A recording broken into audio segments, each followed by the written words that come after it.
الحمد لله نحمده ونستعينه ونستغفره ونؤمن به ونتوكل عليه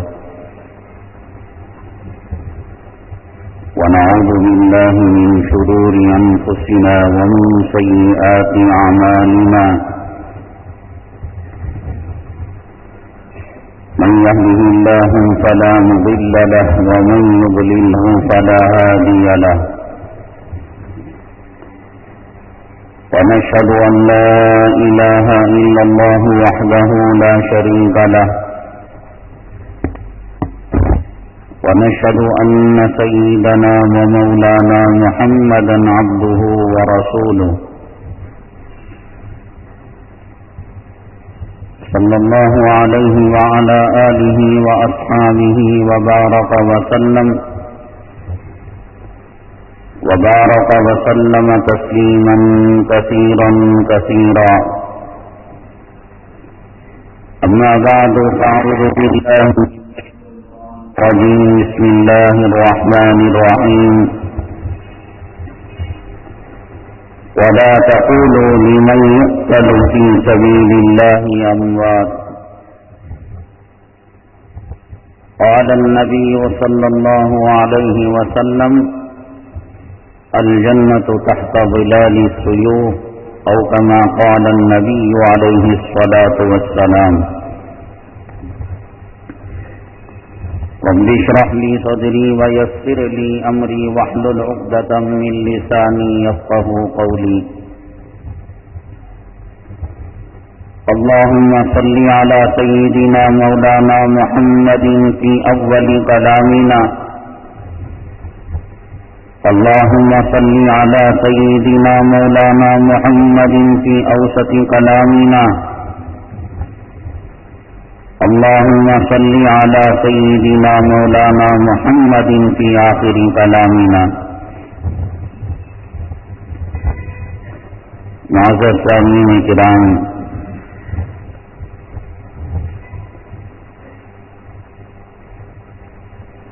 اللہ تبارک تعالی اسلام کے ابتدائی زمانے میں حضرات صحابہ کرام کے سامنے بڑے آزمائش کن حالات لے کر آئے. مکہ مکرمہ میں حضرات صحابہ کرام دشوار کن مراحل سے گزرے اور مدینہ طیبہ میں جہاد کا حکم نازل ہونے کے بعد ایک کے بعد ایک غزوہ اور معرکہ اسلام کا اور کفر کا پیش آتا رہا.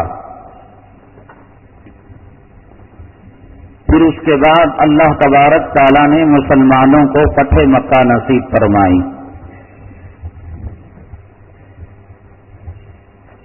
فتح مکہ کے بعد گویا مسلمانوں کے لیے فتوحات کا دروازہ کھل گیا تھا اور کامیابیوں کی کنجی مسلمانوں کے ہاتھ لگ چکی تھی. فتح مکہ کا جو دبدبا تھا اس سے دشمنوں کی ہوائیں اکھڑ گئی. مکہ مکرمہ اور طائف کے درمیان ایک وادی ہے جس کا نام حنین. وہاں یہودیوں کے دو قبیلے رہتے تھے، حوازن اور بنو ثقیف. ان کو جب فتح مکہ کا پتہ چلا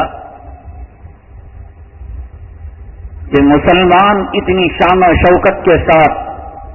مکہ مکرمہ کو فتح کر چکے ہیں اور ان کی طاقت اور قوت اس حد تک بڑھ چکی ہے، تو حنین کے یہودیوں نے یہ سوچا کہ پھر ہم پر حملہ کریں گے، مسلمان ہماری طرف رخ کریں گے.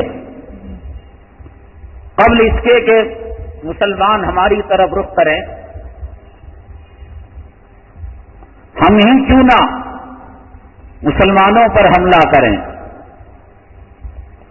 چنانچہ 20,000 حنین کے لوگ مل کر انہوں نے یہ ارادہ کیا،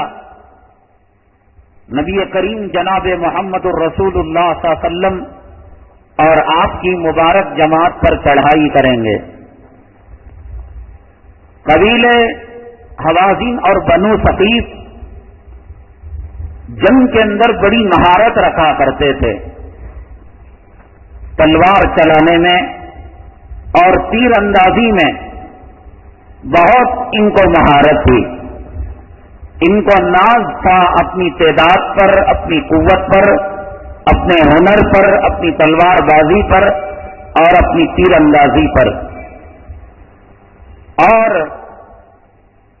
درید ابن سما نام کا ایک شخص تھا جو جنگ کا اسپیشلسٹ تھا، ماہر تھا۔ اس کو پتا تھا کہ کس علاقے میں، کس وادی میں، کس زمین میں، کس پہاڑ کے دامن میں ہم لوگ جنگ کریں گے مسلمانوں سے تو ہمیں کامیابی ملے گی، کون لوگ سامنے ہونے چاہیے، کون پیچھے، کون درمیان میں۔ اس کو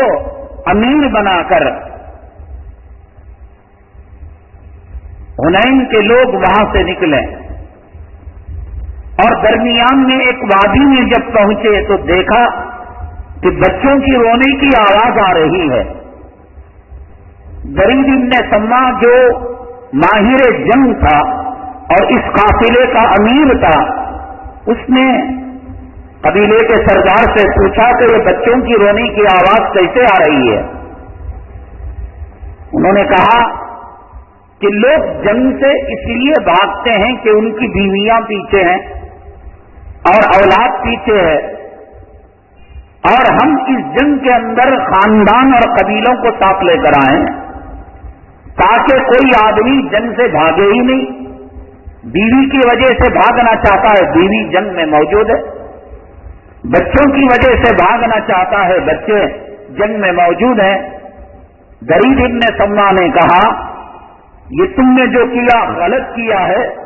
ان عورتوں کو، بچوں کو واپس کر دو، جنگ میں عورتوں اور بچوں کا کوئی کام نہیں ہے۔ لیکن وہ جو حنین کا سردار تھا، ضدی قسم کا آدمی تھا، وہ کہنے لگا اب آ چکے ہیں تو آ چکے ہیں، اب ہم یہاں سے واپس نہیں جائیں گے۔ چنانچہ ایک ایسی زمین جو گیلی بھی نہیں تھی اور سوکھی بھی نہیں تھی، درید ابن سما نے اس مٹی کا انسپیکشن کیا اور معائنہ کیا اور کہا کہ اس سرزمین پر ہم رہ کر مسلمانوں کو شکست دے سکتے ہیں اور یہ پہاڑ ہمارے ڈھال کے کام آئیں گے، یعنی دشمنوں سے حفاظت کے کام آئیں گے۔ یہاں اللہ کے حبیب پاک جناب محمد رسول اللہ صلی اللہ علیہ وسلم کو پتہ چلا کہ یہ قبیلے حوازن اور بنو ثقیف کے 20,000 عسکری اور فوجی اور دشمن مقابلے کے لیے آ رہے ہیں۔ اللہ کے نبی صلی اللہ علیہ وسلم مدینہ طیبہ سے 10,000 اور مکہ مکرمہ میں فتح مکہ کے موقع پر جو نو مسلم ہوئے تھے، ابھی بھی اسلام لائے تھے، ان 2,000 نو مسلموں کو لیا اور مدینہ طیبہ کے 10,000 مسلمانوں کو، وہاں 20,000، یہاں 12,000 مسلمان۔ ایک بہت بڑی تعداد تھی مسلمانوں کی اس وقت کسی پہلی جنگوں کے مقابلے میں۔ اب تک کی جنگوں میں اتنی بڑی تعداد مسلمانوں کی نہیں تھی۔ چنانچہ 12,000 مسلمان جب نکل پڑے حنین کی طرف ان دشمنان اسلام اور مسلمانوں کا مقابلہ کرنے کے لیے، تو وہ جو مکہ مکرمہ کے 9 مسلم تھے 2,000، ان میں سے ایک صاحب نے ایک بات کہی، اب تو ہم جنگ ہارنے کا نام نہیں لیں گے، اس لیے کہ ہماری تعداد پاورفل تعداد ہے، یہ جملہ اللہ تبارک تعالیٰ کو اتنا ناپسند آیا، اللہ تبارک تعالیٰ نے کچھ وقت کے لیے اس حنین کے مقام پر ان دشمنوں کو، ان مسلمانوں پر، صحابہ کرام پر مسلط کر دیا۔ یہ حضرات جب گئے تو پہلے ہی سے وہ لوگ تیر اندازی میں تلوار چلانے میں ماہر تھے۔ صحابہ کرام یہ سوچ رہے تھے کہ ہم میدان جنگ کے اندر جائیں گے اور قافلے کا پہلا آدمی وہاں سے آئے گا، یہاں کا آدمی وہاں جائے گا۔ یہی جنگ کی ترتیب ہے، جنگ کا اصول ہے کہ پہلے ایک ایک آدمی، دو آدمی آ کر لڑتے ہیں، اور جب ان میں کا کوئی شہید ہوتا ہے یا مقتول ہوتا ہے تو ان کے جماعت کے لوگوں میں خون بھڑکتا ہے، اور پھر امیر کی اجازت سے ایک دم تابڑ توڑ حملہ کرتے ہیں مخالف جماعت پر۔ یہ سوچ کر حضرات صحابہ کرام آئے تھے، لیکن یہاں بالکل معاملہ الٹا تھا۔ پہلے ہی سے پہاڑوں کی چٹانوں کے آڑ میں یہ لوگ تلوار اور تیر لیے بیٹھے تھے۔ حضرات صحابہ کرام جب 12,000 کی تعداد کے اندر یہاں پر آئے، چاروں طرف سے ایک دم تیروں کی برسات شروع کر دی اور تلواروں کی یلغار شروع کر دی۔ حضرات صحابہ کرام کے اندر دھک دوڑ مچ گئی کہ سمجھ میں نہیں آ رہا تھا کہ کیا کرنا چاہیے اور کیا نہیں کرنا چاہیے، اس لیے کہ جنگ کے اصول کے خلاف یہ بات تھی اور جنگ کے ضابطے کے خلاف یہ بات تھی، اور اللہ تبارک تعالی حضرات صحابہ کرام کو اور ان کے ذریعے سے امت مسلمہ کو یہ سبق دینا چاہتا تھا کہ توکل ہماری ذات پر ہونا چاہیے، بھروسہ ہم پر ہونا چاہیے، اعتماد ہم پر ہونا چاہیے۔ تمہاری تعداد، تمہاری طاقت اور تمہاری قوت اللہ کی مرضی کے سامنے، اللہ کی منشا کے سامنے کوئی حیثیت نہیں رکھتی۔ چنانچہ اللہ تعالیٰ نے کلام پاک کے اندر ارشاد فرمایا، وَيَوْمَ حُنَيْنٍ إِذْ أَعْجَبَتْكُمْ كَثْرَتُكُمْ فَلَمْ تُغْنِ عَنْكُمْ شَيْئًا، کہ حنین کے موقع پر جب تم نے اپنی کثرت پر ناز کیا، ایک نو مسلم نے یہ بات کہہ دی۔ تمام صحابہ کرام کی متفقہ رائے نہیں تھی، تمام صحابہ کرام میٹنگ کر انہوں نے یہ طے نہیں کیا تھا کہ ہم تمام کا یہ خیال ہے کہ ہم ہماری تعداد کی بنیاد پر کامیاب ہو جائیں گے، ہماری کثرت کی بنیاد پر کامیاب ہو جائیں گے۔ مدینہ طیبہ سے کسی صحابی کی رائے نہیں تھی، بلکہ مکہ مکرمہ کے ایک نو مسلم تاریخ کے اندر لکھا ہے کہ ابھی فتح مکہ کے بعد 18 دن نہیں گزرے تھے کہ حنین کا معرکہ پیش آ گیا تھا، تو گویا فتح مکہ کے موقع پر جو مسلمان ہوئے تھے 18 دن کے مسلمان تھے، اور ان کی زبان سے یہ جملہ نکلا تھا کہ ہماری تعداد آج ہم کو جیت تک پہنچا دے گی اور ہماری کثرت ہمیں ہارنے نہیں دے گی۔ منجے ہوئے صحابہ کرام، حضرت صدیق، حضرت فاروق اور مدینہ طیبہ کے انصار اور مہاجرین کی یہ رائے نہیں تھی، بلکہ ایک نو مسلم صحابی، اور تاریخ سے پتہ لگتا ہے کہ ان کے ایمان اور اسلام کو لائے ہوئے صرف 18 دن گزرے تھے۔ اللہ تبارک تعالیٰ نے ان کے اس بول پر یہ معاملہ فرمایا اور آیت کو نازل فرمایا، وَيَوْمَ حُنَيْنٍ إِذْ أَعْجَبَتْكُمْ كَثْرَتُكُمْ فَلَمْ تُغْنِ عَنْكُمْ شَيْئًا، پھر آگے کہا وَضَاقَتْ عَلَيْكُمُ الْأَرْضُ بِمَا رَحُبَتْ ثُمَّ وَلَّيْتُمْ مُدْبِرِينَ، زمین اپنی کشادگی کے باوجود تم پر تنگ کر دی گئی اور تم پیٹ پھیر کر بھاگے جانے لگے۔ ایسے افراتفری کا ماحول وہاں پر قائم ہو گیا۔ اللہ کے حبیب پاک جناب محمد رسول اللہ صلی اللہ علیہ وسلم کی حالت کو دیکھنے والے کوئی نہیں تھے۔ ان 12,000 صحابہ میں صحابہ کرام کوئی کسی کی طرف بھاگ گیا، کوئی کسی کی طرف چلا گیا، کوئی پہاڑ کی طرف، کوئی میدان چھوڑ کر اللہ کے حبیب پاک جناب محمد رسول اللہ صلی اللہ علیہ وسلم اس غزوے میں آپ تشریف فرما ہیں۔ ان 12,000 صحابہ کے اندر صرف 10 صحابہ کرام ایسے رہ گئے تھے جو اللہ کے حبیب پاک صلی اللہ علیہ وسلم کے ارد گرد آپ کا محاصرہ کر کر آپ کی حفاظت کرنے کے لیے اپنی جان کو ان صحابہ کرام نے خطرے کے اندر ڈالا تھا. آپ اس وقت جو حالت حنین کے موقع پر پیش آئی اندازہ لگا سکتے ہیں کہ وہ جانثار صحابہ جو اللہ کے حبیب پاک صلی اللہ علیہ وسلم اگر وضو کرتے, وضو کا پانی زمین پر گرنے سے پہلے اپنے دامنوں کو پھیلا کر اس پانی کو لے لیا کرتے تھے. وہ صحابہ کرام جو ایک اشارے پر سمندر میں کودنے کے لیے تیار تھے, آگ کی دریا میں کودنے کے لیے تیار تھے. وہ صحابہ کرام آقا کے ایک اشارے پر اپنی بیویوں کو بیوہ بنانے کے لیے تیار تھے, اپنے بچوں کو یتیم بنانے کے لیے تیار تھے. ایک حکم پر مکہ مکرمہ سے ہجرت فرما کر آپ مدینہ طیبہ یہ صحابہ کرام آ گئے. نہ پراپرٹی کا خیال کیا, نہ بیوی کا خیال کیا, نہ ماں کا خیال کیا, نہ باپ کا خیال کیا. وہ صحابہ کرام کہ جن کے جسموں کے ٹکڑے کیے جا رہے تھے, جن کو کھولتی ہوئی کڑائی کے اندر, کھولتے ہوئے تیل کے اندر ڈالے جانے سے پہلے یہ پوچھا گیا کیا تمہیں یہ گوارا ہے کہ تمہارے محمد صلی اللہ علیہ وسلم کی طرف اشارہ کر کر تم گالی دے دو یا اس طرف اشارہ کر کر تھوک دو.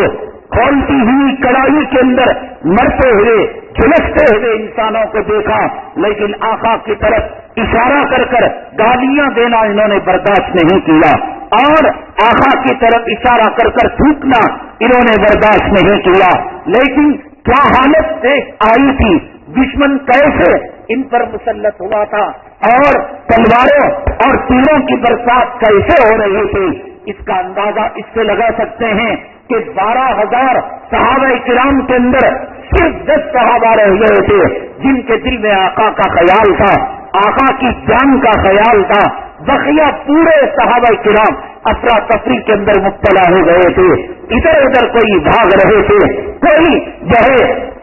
دشمنوں پر حملہ کرنے کے لیے, کوئی اپنی جان بچانے کے لیے, کوئی پہاڑ کی دامن کے اندر پناہ لینے کے لیے. کیا سچویشن رہا ہوگا, کیا حالت رہی ہوگی, آپ اندازہ لگا سکتے ہیں کہ وہ صحابہ کرام جو جناب محمد رسول اللہ صلی اللہ علیہ وسلم کے ایک اشارے پر اپنا جان و مال قربان کرنے کے لیے تیار, کیا حالت پیش آئی کہ ان کو آقا کا خیال نہیں رہا, اور میدان کے اندر ایسے پریشان کن حالات آئے کہ 12,000 میں صرف 10 صحابہ کرام نبی کریم صلی اللہ علیہ وسلم کے ارد گرد اپنے جان کو خطرے میں ڈال کر اور ڈھال بن کر کہ کہیں سے کوئی تلوار آئے اپنے جسم پر لگ جائے اور کہیں سے کوئی تیر آئے اپنے سینے کے اندر لگ جائے, لیکن آقا دو عالم جناب محمد رسول اللہ صلی اللہ علیہ وسلم کو کوئی زخم نہ آئے اور کوئی آنچ نہ آئے. ان 10 صحابہ کرام کے اندر سمجھ سکتے ہیں حضرت صدیق کا نام تو ہوگا ہی, حضرت عمر فاروق کا نام, حضرت علی کا نام, ان کے اندر حضرت ایمن رضی اللہ تعالیٰ عنہ یہ وہ صحابی ہیں کہ ان کی والدہ نے جناب محمد رسول اللہ صلی اللہ علیہ وسلم کو گود کے اندر پالا تھا اور پرورش آپ کی فرمائی تھی. اللہ کے حبیب پاک جناب محمد رسول اللہ صلی اللہ علیہ وسلم نے فرمایا اگر کوئی دنیا کے اندر کسی جنتی عورت سے نکاح کر سکتا ہے اور جنتی عورت کو اپنی زوجیت کے اندر لانا چاہتا ہے وہ ام ایمن سے نکاح کرے. حضرت زید رضی اللہ تعالیٰ عنہ نے اللہ کے حبیب پاک جناب محمد رسول اللہ صلی اللہ علیہ وسلم کے اشارے پر حضرت ام ایمن رضی اللہ تعالیٰ عنہ سے نکاح کر لیا,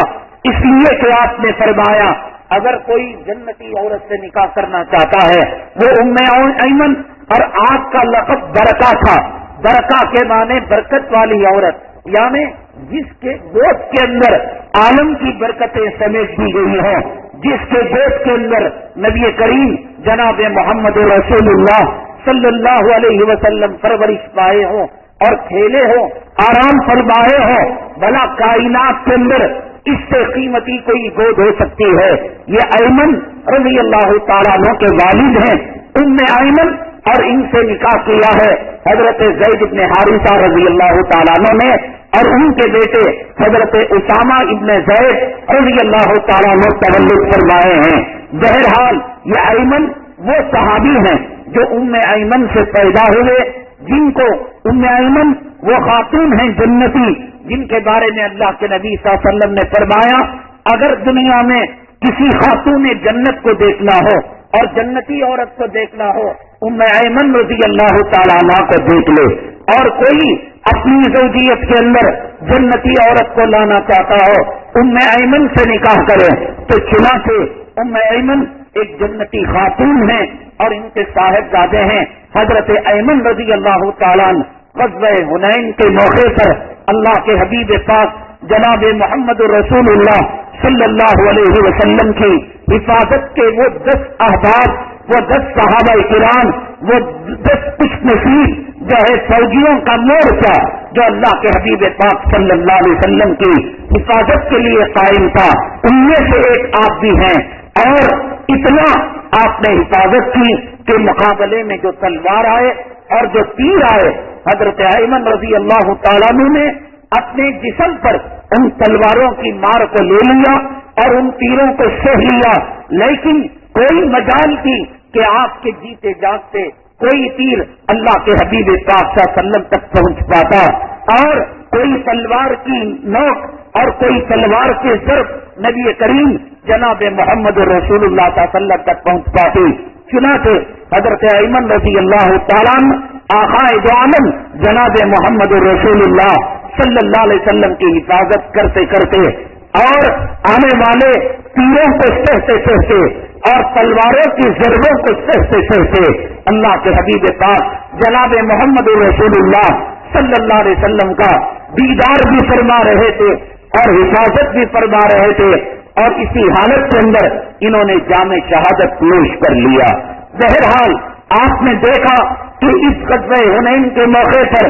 ایک نو مسلم صحابی، وہ بھی مہاجر بھی نہیں، انصار بھی نہیں، اور مدینہ طیبہ کے نبی کریم صلی اللہ علیہ وسلم کے کوئی قریبی صحابی نہیں، لگتا ہے ایمان اور اسلام لا کر صرف 18 دن ان کو ہوئے تھے۔ انہوں نے یہ بات کہی کہ آج ہماری کثرت، ہماری طاقت اور ہماری قوت ہمیں بچا لے گی۔ یہ الگ بات ہے کہ اللہ تبارک تعالیٰ نے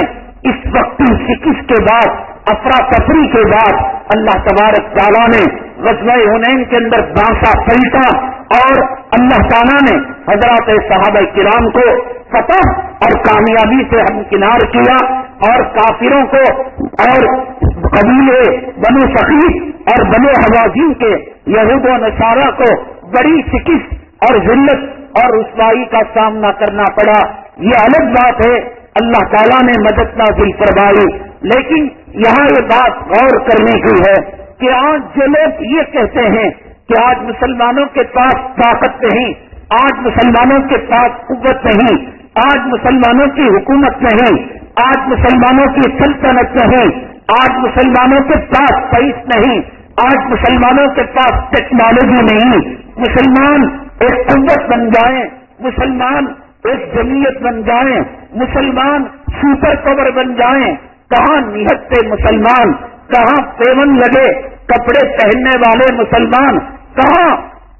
سچر کمیٹی نے رپورٹ دی ہے کہ ہندوستان کا مسلمان دلت قوم سے بدتر زندگی، یعنی چماروں اور بھنگیوں سے بدتر زندگی اور بدتر حالت کے اندر مسلمان زندگی گزار رہا ہے، اور یہ مسلمان وقت کی سپر پاور طاقت کو للکارے، اور یہ مسلمان وقت کے فرعون کو للکارے، وقت کے دجال اور حامان کو للکارے۔ دنیا کے والے کہتے ہیں ارے پہلے اپنی طاقت بناؤ، پہلے اپنی قوت بناؤ، پولیس ان کی ہے، ملٹری ان کی ہے، قانون ان کا ہے،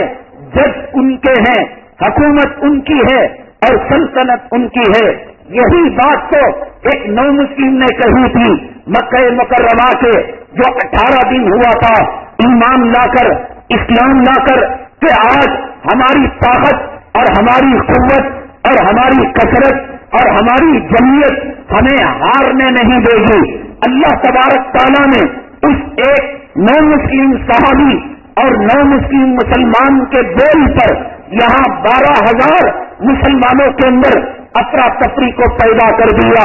یہاں بنو ثقیف اور بنو حوازن کے تلواروں کی برسات اور تیروں کی برسات ان پر ایسی کر دی کہ 12,000 میں کہا جا سکتا ہے کہ صرف 10 صحابہ کرام، 12,000 کہاں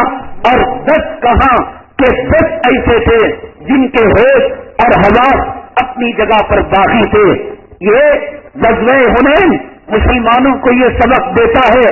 اور ہر جمعہ ہم آپ کو یہ بتاتے آئے ہیں کہ مسلمانوں کا اللہ کے علاوہ کوئی حامی نہیں، کوئی مددگار نہیں، کوئی ناصر نہیں. سائنس اللہ کی قدرت کے سامنے ہار جاتی ہے، ٹیکنالوجی اللہ کی طاقت اور اللہ کی قوت کے سامنے ہار جاتی ہے. وقت کا فرعون اللہ کے سامنے شکست کھا جاتا ہے. وقت کا نمرود، وقت کا حامان، وقت کا شداد، وقت کا قارون اپنے خزانے کے ساتھ زمین کے اندر پھنس جاتا ہے. مسلمانوں، غزوہ حنین ہمارے لیے یہ سبق دیتا ہے، نہ مال ہمیں نفع پہنچا سکتا ہے، نہ دولت ہمیں نفع پہنچا سکتی ہے، نہ فوجی نہ عسکری طاقت ہمیں نفع پہنچا سکتی ہے، نہ ہماری اقلیت نہ ہماری اکثریت ہمیں نفع پہنچا سکتی ہے، نہ ہندو ملک میں ہونا نہ مسلمان ملک میں ہونا ہمیں نقصان پہنچا سکتا ہے یا نفع پہنچا سکتا ہے. کم من فیۃ قلیلۃ غلبت فیۃ کثیرۃ بإذن اللہ. یہی مسلمان تو تھے 313 کی تعداد کے اندر تھے، یہی مسلمان تو تھے احد کے اندر مٹھی بھرتے تھے، یہی مسلمان تو تھے کہ شاخوں کو لے کر تلواروں کا کام جنہوں نے کیا، یہی مسلمان تو تھے کہ جنہوں نے ریت اور مٹی کو اٹھا کر بارود اور ہتھ گولے کا کام کیا، یہی مسلمان تو تھے جو نگاہوں سے تیروں کا کام کیا، یہی مسلمان تو تھے جو موت اور معمول بچے تھے، معصوم تھے، لیکن وقت کے فرعون، وقت کے دجال اور وقت کے حامان اور وقت کا قارون اور وقت کے سپر پاور طاقت کا مالک ابو جہل کے سر کو تن سے جدا کیا تھا. اسلام کی طاقت تھی، قرآن کی طاقت تھی، اللہ کی مدد تھی، اللہ کی نصرت تھی. آج مسلمان اسلامی ممالک ان کے پاس ہیں، دنیا کے زیادہ ممالک پیٹرول کا خزانہ، سونے کا خزانہ، چاندی کا خزانہ، زمین کا خزانہ، آسمان کا خزانہ، سب کچھ ان کے پاس ہے. لیکن میرے اور آپ کے آقا، کائنات کے مولا، ساقی کوثر، شافی محشر جناب محمد رسول اللہ صلی اللہ علیہ وسلم نے ارشاد فرمایا، ایک وقت وہ آئے گا کہ جیسے بھوکے دسترخوان پر ٹوٹ پڑتے ہیں یہود و نصارا، اسلام مسلمان دشمن، جانوروں کا پیشاب پینے والے، غیر اللہ کی پرستش کرنے والے مسلمانوں پر ٹوٹ پڑیں گے. حضرات صحابہ کرام کو تعجب ہوا، اس لیے انہوں نے بدر کو دیکھ رکھا تھا، حنین کو دیکھ رکھا تھا، تبوک کو دیکھ رکھا تھا، فتح مکہ کو دیکھ رکھا تھا، انہوں نے ابو جہل کے انجام کو دیکھ رکھا تھا، ابو لہب، عتبہ اور شیبہ کے انجام کو دیکھ رکھا تھا، انہوں نے عبداللہ ابن سبا کے حشر کو دیکھ رکھا تھا، انہوں نے نبی کریم جناب محمد رسول اللہ صلی اللہ علیہ وسلم کی شان میں گستاخی کرنے والے پرویز خسرو کا انجام دیکھ رکھا تھا، قیصر اور کسریٰ کا انجام دیکھ رکھا تھا، انہوں نے دیکھ رکھا تھا کہ فتح مکہ کے موقع پر جو لوگ نبی کریم صلی اللہ علیہ وسلم کے راستے میں کانٹے بچھانے والے تھے اور جو لوگ آپ پر ان کی اوجھڑی ڈالنے والے تھے اور جو لوگ آپ کو شاعر، کاہن اور مجنون اور پاگل کہنے والے تھے اور جو لوگ آپ کو ہجرت کرنے پر مجبور کرنے والے تھے، آج رحم کی بھیک مانگ رہے تھے، آج معافی کی بھیک مانگ رہے تھے، آج نبی اور نبی کے ماننے والوں کے قدموں پر گر کر اپنی زندگی کی بھیک مانگ رہے تھے. وہ کبھی یہ تصور نہیں کر سکتے تھے مسلمان پٹ سکتا ہے، مسلمان لٹ سکتا ہے، مسلمان کاڈا اور کوٹا میں گرفتار ہو سکتا ہے، مسلمان کے منہ پر جوتے مارے جا سکتے ہیں، مسلمان کو پیاسا رکھ کر پیشاب پلایا جا سکتا ہے، مسلمان کو بھوکا رکھ کر پاخانہ منہ پر گرایا جا سکتا ہے، مسلمان باپ کو پیڑ پر باندھ کر اس کی بیٹی کی آبرو کو لوٹا جا سکتا ہے، مسلمان خاوند کے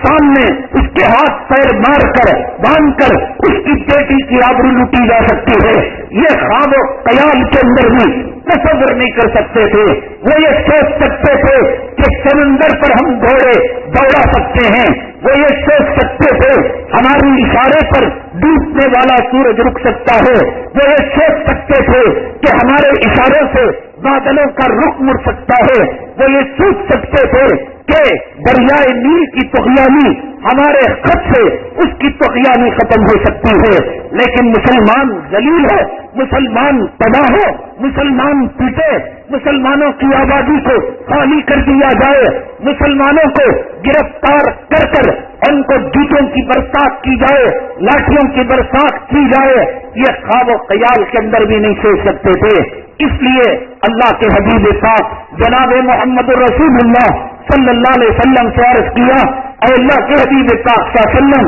کیا اس وقت مسلمانوں کی تعداد گھٹ جائے گی؟ آقا نے فرمایا نہیں، مسلمانوں کی کروڑوں کی تعداد ہو جائے گی، لیکن ان کی حیثیت پانی میں بہنے والے تنکے کی طرح ہو جائے گی۔ آج ہم آسام کے اندر دیکھ کر آئے ہیں کہ 600 گاؤں کے اندر مسلمانوں کے گھروں کو تباہ تاراج کیا گیا، مسلمانوں کی بستیوں کو اجاڑا گیا۔ مسلمان جو بدر کی طاقت رکھنے والا، مسلمان جو احد کی مدد رکھنے والا، مسلمان جو جبرائیل اور میکائیل کی نصرت اپنے پاس رکھنے والا، مسلمان اللہ پاک کے کلام 6666 آیتوں کی طاقت اور قوت کو رکھنے والا، ایک مٹھی بھر کافروں کا طبقہ، بوڑھوں کا طبقہ، ان 600 بستیاں، 600 گاؤں، ارے 6 مسلمان کی بات اور 6 گھروں کی بات نہیں، 600 بستیوں کے اندر مسلمانوں کے ایک ایک گھر کو جلایا گیا، مسلمانوں کے ایک ایک گھر کو نیست و نابود کیا گیا، مسلمانوں کے اندر دہشت کو پیدا کیا گیا۔ آج مسلمان سب کچھ رکھ کر بھی وہ پناہ گزین کیمپوں کے اندر آنے والے نیوالوں کا محتاج ہے، آنے والے روٹیوں کے ٹکڑوں کا محتاج ہے، آنے والے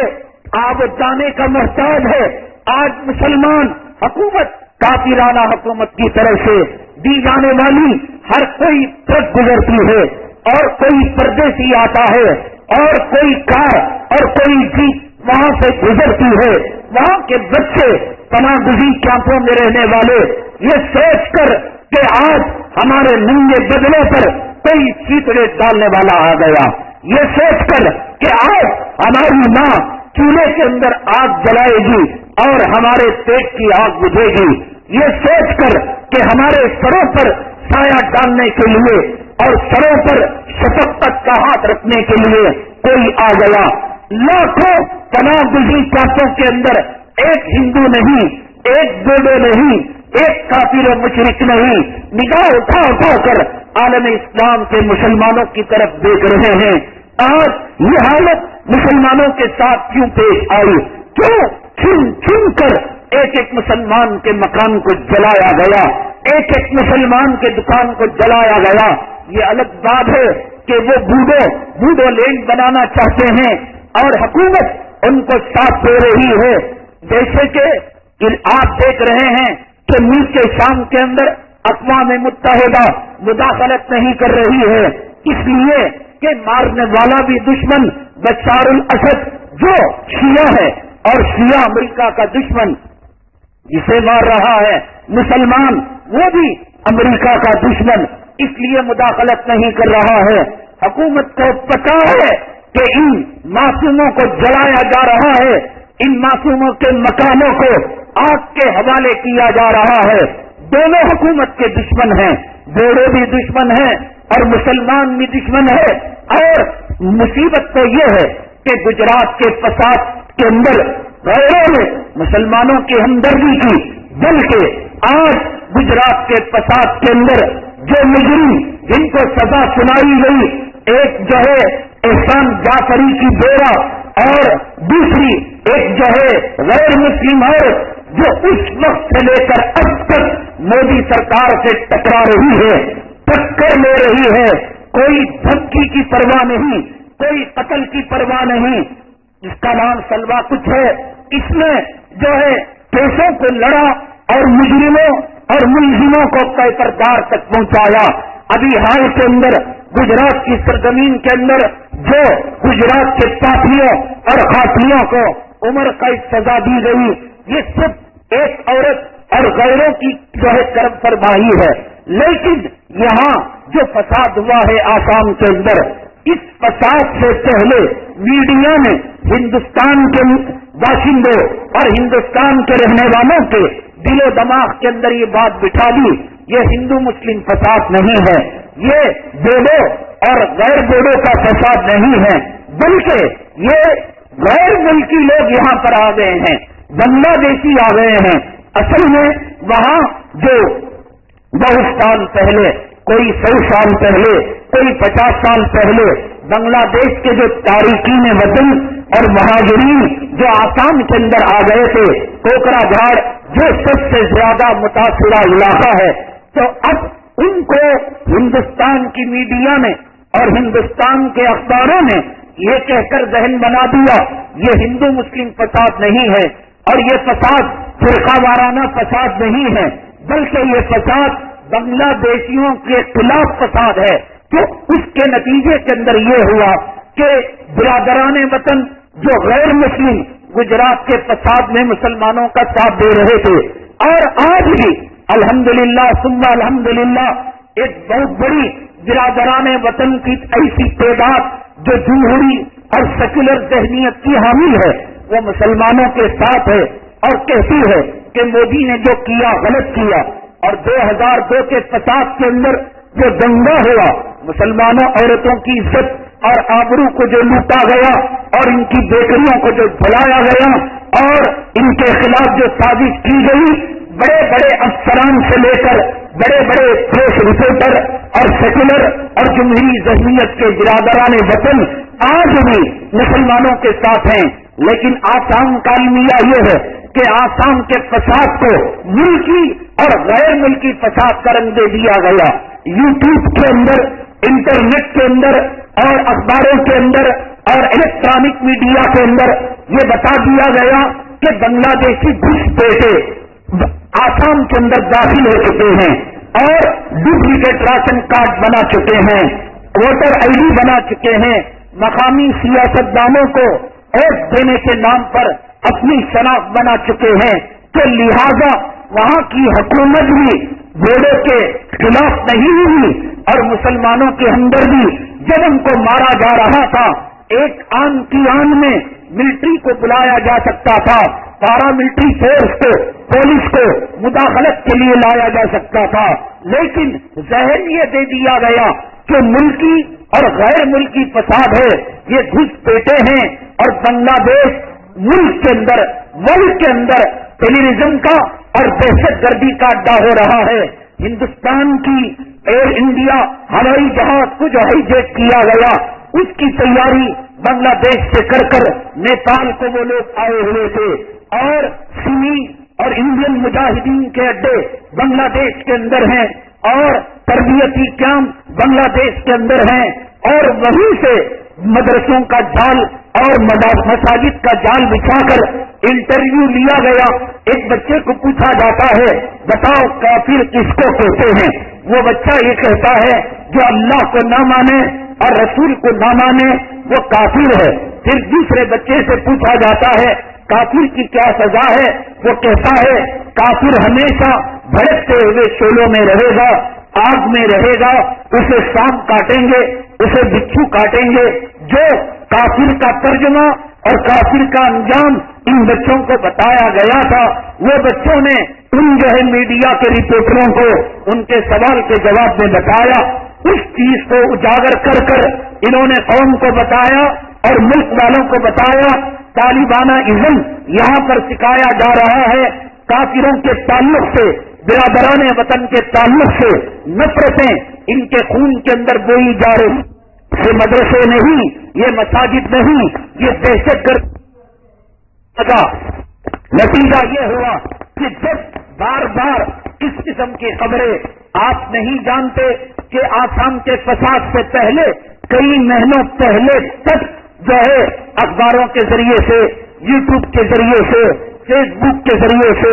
اور خود کے ذریعے سے پورے عالم کے اندر یہ پیغام دے دیا گیا تھا کہ بنگلہ دیش عالم کا دہشت گردی کا ٹیررزم کا اڈا ہے اور یہ گھستے تھے آسام کے اندر داخل ہوئے ہیں اور اسے فرقہ وارانہ فساد اور مسلم غیر مسلم کا جھگڑے کا رنگ دینے کے بجائے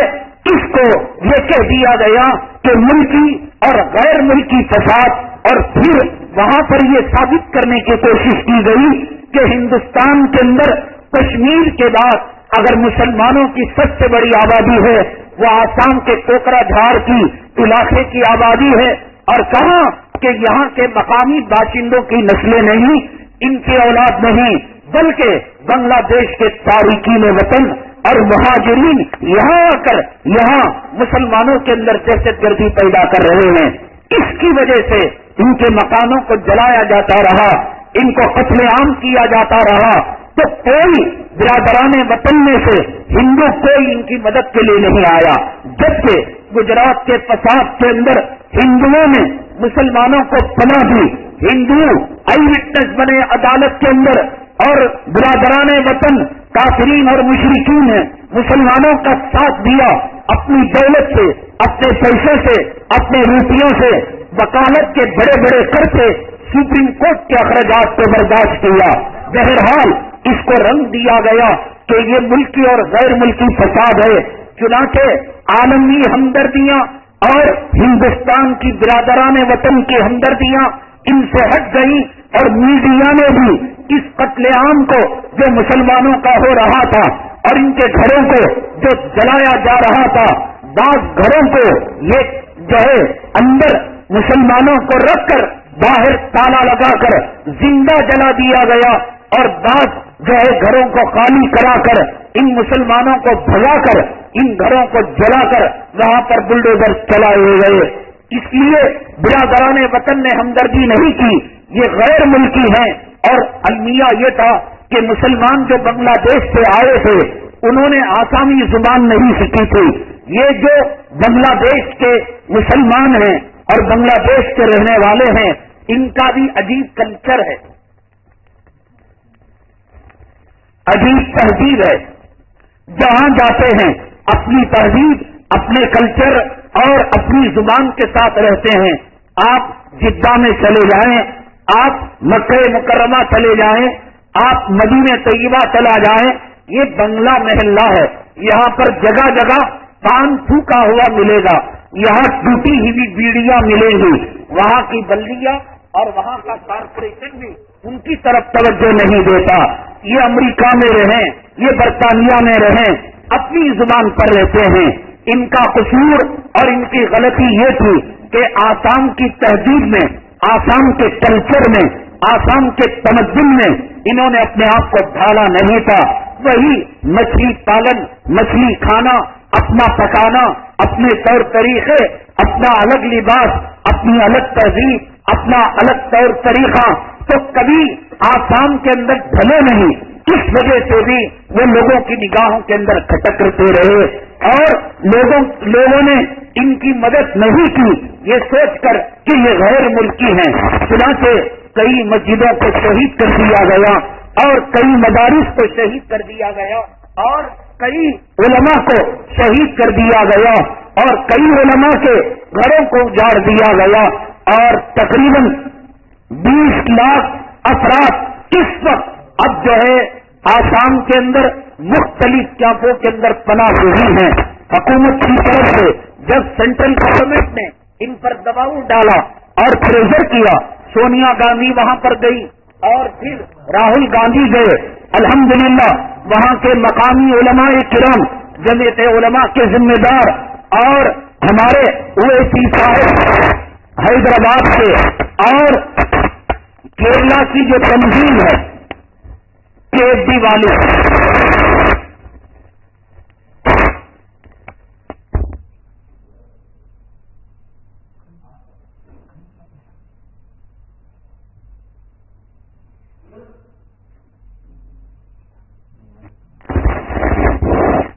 کیرلا کی جو تنظیم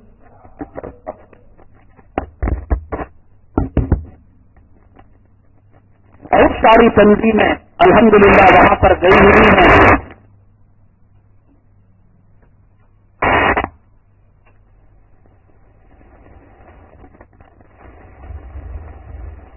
یہ لائٹاں بند کروا دو، لائٹاں پیچھے کے یو پی ایس چل رہا.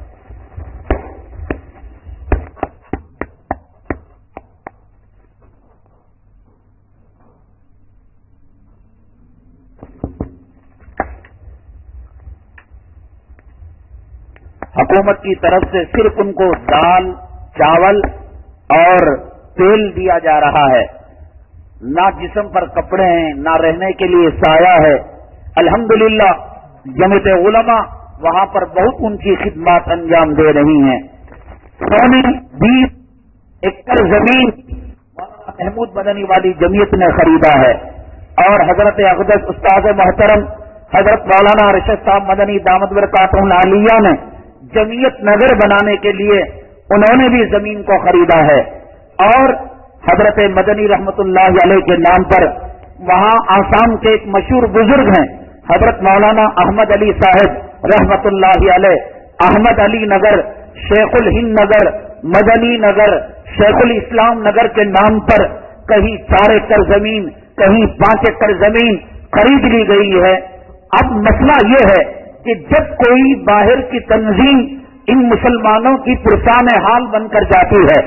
اور ان کی خیریت دریافت کرنے کے لیے جاتی ہے، وہ لپٹ کر رونے لگتے ہیں اور کہتے ہیں ہمارا مستقبل کیا ہوگا،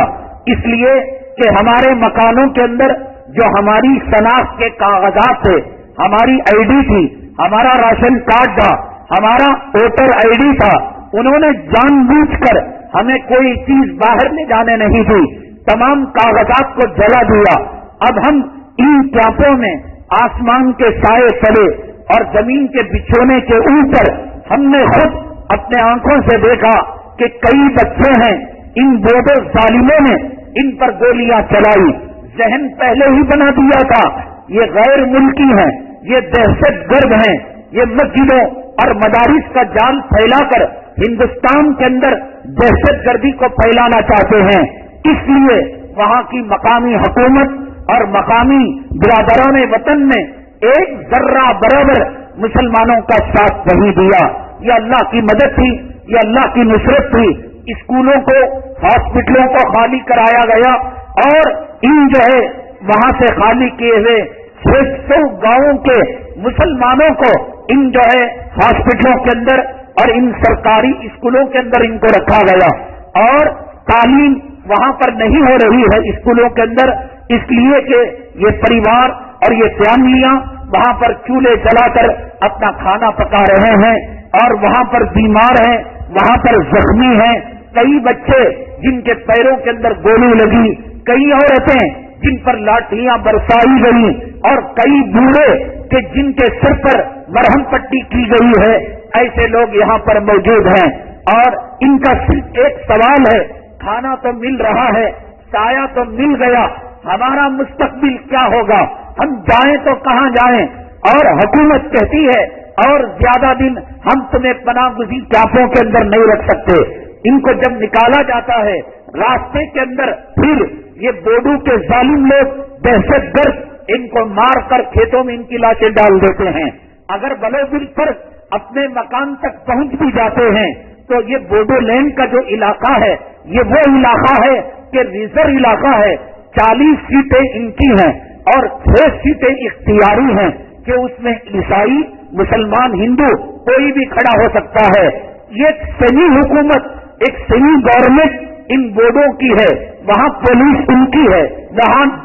لاٹھی ان کی ہے، وہاں قانون ان کا ہے. یہ پناہ گزین کیمپوں سے مسلمان جب وہاں جاتے ہیں تو مکان جل چکا ہوتا ہے، کاغذات اور دستاویزات جل چکے ہوتے ہیں. تو پھر ان سے پوچھا جاتا ہے ڈاکومنٹس کہاں ہیں، آئی ڈی کہاں ہے. اگر وہ کہتے ہیں کہ جل گیا پھر ان کو مار کر واپس کیا جاتا ہے. اس لیے جمعیت علماء نے بہت اونچا قدم اٹھایا ہے. الحمدللہ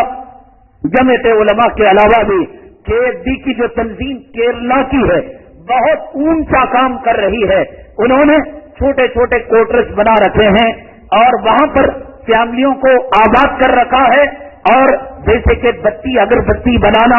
مشینوں کے بغیر جو کاریگری ہو سکتی ہے اور جو آمدنی کا ذریعہ ہو سکتا ہے، چٹائی اور وہاں پر جو ٹاٹ اور بوریے بنائے جاتے ہیں، یہ مشین لے کر ان کو دیا ہے. اور خود گھروں کے اندر وہاں پر اسکول اور مدرسے کا اور مسجد کا نظم کیا ہے. جمعیت علماء ہند نے 20 ایکڑ زمین خریدی ہے کہ وہ لوگ جن کی تعلیم ادھوری ہو گئی، جو اپنے گھروں کو واپس نہیں ہو سکتے، یہاں پر مکانات تعمیر کر کر ان کو آباد کیا جائے. اگر بورڈو ان کو ایکسپٹ نہیں کرتے، اپنے علاقے میں نہیں لیتے، جمعیت نے ان کے لیے یہ بندوبست کیا ہے. اور سب سے بڑا قابل فخر کارنامہ جو اب تک کے فسادات کے بعد ایک قابل فخر کارنامہ کہا جا سکتا ہے، جمعیت علماء نے قدم اٹھایا ہے، ایک لیگل سیل قائم کیا ہے جس کے اندر ہندوستان اور سپریم کورٹ کے ماہرین وکلاء اور بڑے بڑے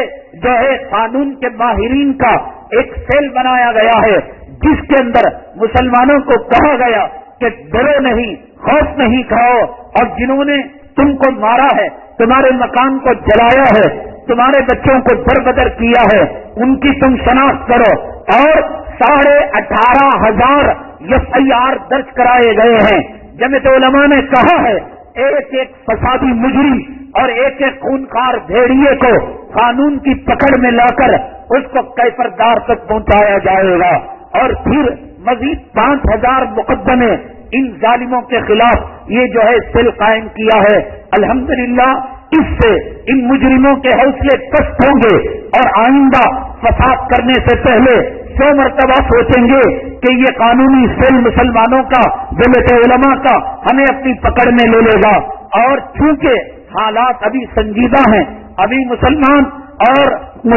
آسام کی آبادی سہمی ہوئی ہے، وہاں کا قانون اپنا کام نہیں کر رہا ہے. 18,500 FIR ان مجرموں کے، ان ظالموں کے خلاف درج ہو چکے ہیں اور 5,000 مقدمے درج ہونے والے ہیں. لائروں کی جو ہے ٹیم ہے وہ اینالیسس کر رہی ہے، اسکیننگ کر رہی ہے، کس کو سپریم کورٹ لے جانا ہے، کس کو ہائی کورٹ لے جانا ہے اور کس کو سول کورٹ لے جانا ہے، کس پر کون سے دفعات قائم کرنا ہے. الحمدللہ بہت اونچا کام کر رہے ہیں اور مسلمان بھی بھرپور ان کا تعاون کر رہے ہیں. وہاں کا مسلمان مظلوم ہے، آسمان کی طرف نگاہ اٹھا اٹھا کر وہ مدد کو دیکھ رہا ہے. اس طریقے سے فضا کو قائم کر کر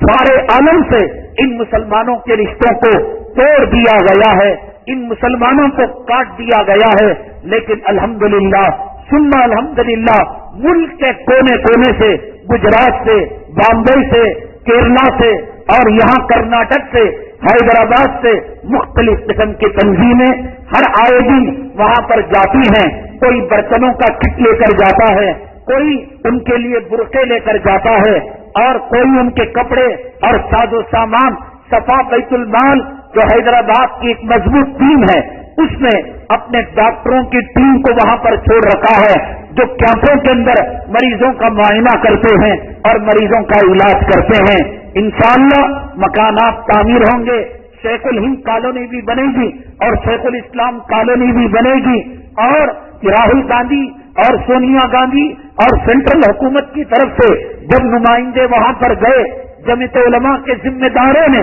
راہل گاندھی کو، سونیا گاندھی کو، منموہن سنگھ کو سامنے رکھ کر پوچھا ان پناہ گزین کیمپوں کے اندر کیا آپ کو کوئی بنگلہ دیشی نظر آتا ہے، کوئی آپ کو دہشت گرد نظر آتا ہے، کوئی آپ کو مجرم اور ظالم نظر آتا ہے؟ ساری دنیا کی نگاہ آپ کی طرف ہے، میڈیا کی آنکھیں آپ کی طرف ہیں. ہم آپ کو یہاں سے جانے نہیں دیں گے جب تک کہ کھلے شبدوں میں اور کھلے لفظوں میں دو ٹوک آپ فیصلہ نہیں کرتے. جس کیمپ کے اندر راہل گاندھی گئے ہوئے تھے، ہم بھی اس کیمپ کے اندر گئے. وہاں اس نے اعلان کیا یہاں کوئی تاریخ وطن نہیں ہے، یہاں کوئی دہشت گرد نہیں ہے. اب حکومت سمجھ چکی ہے، اب دنیا کو بات سمجھ میں آ چکی ہے کہ مسلمانوں کو ان کے مسلمان ہونے کی قیمت چکانی پڑ رہی ہے. اور وہاں پر یہ حالت دیکھنے میں آئی، دور دراز تک کسی کیمپ کے اندر تقریباً 185 کیمپیں ہیں اور ایک ایک کیمپ کے اندر 7-7 ہزار 9-9 ہزار اور کسی کیمپ کے اندر 10 ہزار، پہلے تو 20 ہزار تھے، 30 ہزار تھے، کیڑوں مکوڑوں کی طرح رہا کرتے تھے. کسی عورت کا پردہ نہیں ہے، کہیں دینداری کا دور دور تک نام و نشان نہیں ہے. مسلمانوں، میں نے کہا یہ حالت جو آج آسام کے اندر یا گجرات کے اندر یا چنتامنی کے اندر یا بنگلور کے اندر یا پورے عالم میں اگر کہیں آ رہی ہے، اللہ کی عزت و جلالت کی قسم یہ دین سے دوری کی وجہ سے آ رہی ہے. وہاں کا آسام کا مسلمان سلام کرنا نہیں جانتا. ایک مسلمان اگر دوسرے مسلمان کو سلام کرتا ہے وہ خاموش رہ جاتا ہے، اپنے چہرے کو ہلاتا ہے. بغل والا مسلمان کہتا ہے بھیا نے تمہیں سلام کیا، وہ جواب میں کہتا ہے ہاں میں نے صاحب کا سلام لے لیا. بس یہ کہتا ہے کہ سلام لے لیا، جواب دینا نہیں آتا. اپنے گھروں کے اندر جہاں کعبے کی تصویر ہے، رام کی تصویر، لکشمن کی تصویر اور بیوی مریم کا مجسمہ اور غیروں کی تصویریں لٹکی ہوئی ہیں، نماز کا پتہ نہیں، روزے کا پتہ نہیں. عیسائیوں نے ان پر حملہ کیا ہوا ہے، قادیانوں نے ان پر حملہ کیا ہوا ہے، نقلی پیر و مرشد ان کی عورتوں کی عزت و آبرو کے ساتھ کھلواڑا کر رہے ہیں. ایک عجیب و غریب واقعہ ایک کیمپ کے اندر ہمیں سننے میں آیا. بتایا یہ کچھ عورتیں ہیں جو اپنے پیر و مرشد کو بھگوان مانتی ہیں، دیوی اور دیوتا اور خدا سمجھتی ہیں، اور وہ پیر و مرشد جب رات اماواس آتی ہے ان کو معراج کے اندر لے کر جاتا ہے. معراج کا مطلب یہ سارے چراغ کو گل کر دیا جاتا ہے اور سارے لائٹوں کو آف کر دیا جاتا ہے. اور جیسے جبریل امین علیہ السلام معراج کے موقع پر اللہ کے نبی صلی اللہ علیہ وسلم کو ایک مقام پر چھوڑ دیا یہ کہہ کر آپ ہیں اور آپ کا رب ہے، جبرائیل آگے نہیں بڑھ سکتا، تو چنانچہ ایک مقام ایک اسٹیج پر لے جا کر ان کے خامندوں کو، ان کے لڑکوں کو، ان کے مردوں کو الگ کر دیتا ہے اور پھر یہ کہہ کر کہ پیر ہے اور مریدن ہے ان کی عزتوں کے ساتھ کھلواڑا اور ان کے ساتھ منہ کالا کرنا اور بدکاری کرنا. اور یہ عورتیں اپنے پیر و مرشد کے ساتھ اس معراج کی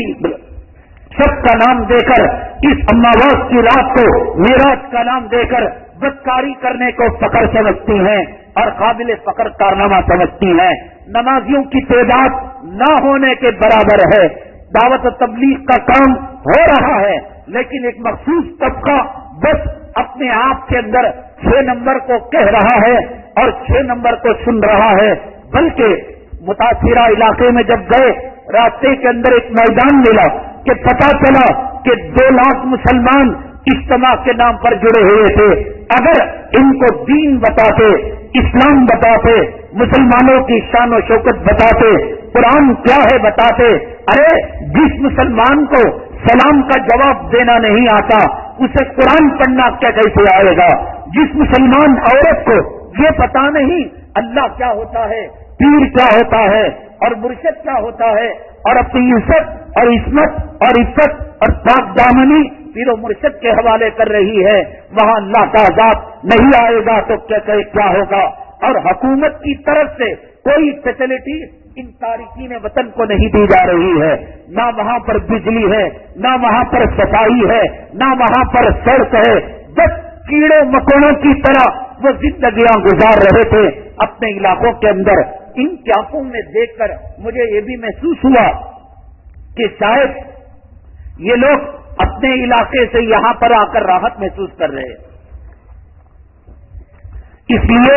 کہ ان کے علاقے میں بجلی نہیں، یہاں تو بجلی بھی ہے. وہاں وقت پر کھانا نہیں، یہاں پر کھانا بھی ہے. وہاں مدرسے کا نظام نہیں، جمعیت علماء نے ان کیمپوں کے اندر مدرسہ قائم کر رکھا ہے. مغرب کے بعد تمام بچوں کو جمع کر کر اللہ اللہ سکھایا جاتا ہے، کلمہ طیبہ سکھایا جاتا ہے، اور جو بچہ حاضری دے گا اسے ایک ٹافی دی جاتی ہے یا بسکٹ دیا جاتا ہے. اس نام سے وہاں پر دین زندہ ہو رہا ہے. اور پتہ ایسے بھی لگ رہا تھا کہ کچھ پریوار اپنے یہاں واپس جا سکتے ہیں، لیکن چونکہ ان کو ان کے گھروں سے زیادہ حفاظت، دین، کھانا پینا اور فیسلٹیز ان مظلوم پناہ گزین کیمپوں کے اندر مل رہی ہے، لہذا وہ یہی پڑے ہوئے ہیں اس امید کے ساتھ کہ آئندہ ہمیں مدنی نگر کے اندر اور شیخ الاسلام نگر کے اندر اور احمد علی نگر کے اندر کوئی کوٹرس مل جائے گا اور کوئی فیسلٹیز مل جائے گی.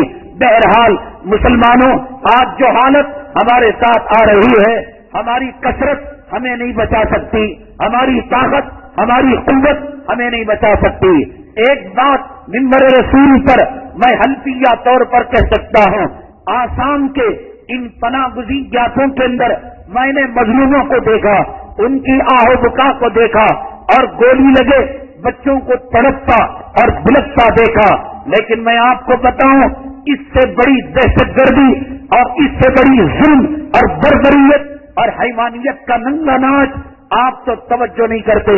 اخبارات کے اندر صرف یہ سنتے ہیں کہ غازی آباد کے اندر اور مسوری کے اندر کلام پاک کے اوراق کو بکھیر دیا گیا، وہاں پر جلوس نکالا گیا اور وہاں پر جلسہ کیا گیا اور کسی کمینے نے، کسی حرامزادے نے اسلام کے خلاف فلم بنائی، مسلمانوں کے جذبات کو مجروح کرنے والے خاکے بنائے. لیکن جو مسلمان ان جیلوں کے حوالے ہوتے ہیں، پولیس کے ہفتے چڑھتے ہیں، میں اللہ کی قسم کھا کر کہتا ہوں کہ ان تناہ گزین کیمپوں کے اندر کوئی تو ہے جو ان کی فریاد سننے والا ہے، کوئی تو ہے جو ان کے سر پر ہاتھ رکھنے والا ہے، کوئی تو ہے ان کے لیے قانونی لیگل سیل بنانے والا ہے، کوئی تو ہے جو ان تک راشن پہنچانے والا اور ان کے ننگے بدنوں پر کپڑا اور چیتڑے پہنچانے والا. چنتامنی کے اندر ایک چھوٹا سا واقعہ، نہ میڈیا میں سنا ہوگا نہ اخباروں میں دیکھا ہوگا، بس ایک چھوٹا سا واقعہ کہ گنیش کے جلوس کے اندر پتھراؤ ہوا اور مسلمانوں کو گرفتار کیا گیا. کیونکہ یہ واقعہ بنگلور کے بہت قریب اور ہمارے متعلقین کا اس واقعے کے پس منظر کے اندر 60 مسلمانوں پر، 40 نوجوانوں پر جو ظلم اور بربریت کا ننگا ناچ ناچا گیا، میں سمجھتا ہوں کہ آسام کے پناہ گزین مظلوم مسلمانوں پر شاید وہ بات نہیں بیتی جو ان مظلوم قیدیوں پر اور ان مظلوم نوجوانوں پر بیتی. کسی پولیس والے کو کوئی مارنا تھا، مارنے والے نے مار دیا. یہاں کے پولیس والوں کو معلوم مارنے والا کون ہے، مرنے والا کون ہے اور کس وجہ سے، کیا دشمنی میں ان کو مارا گیا. لیکن اس علاقے سے 3 کلومیٹر کے فاصلے پر گھر گھر کے اندر گھس کر معصوم نوجوانوں کو گرفتار کیا گیا. 2.5 دن تک ان کو بھوکا رکھا گیا، ان کو پیاسا رکھا گیا، ان کو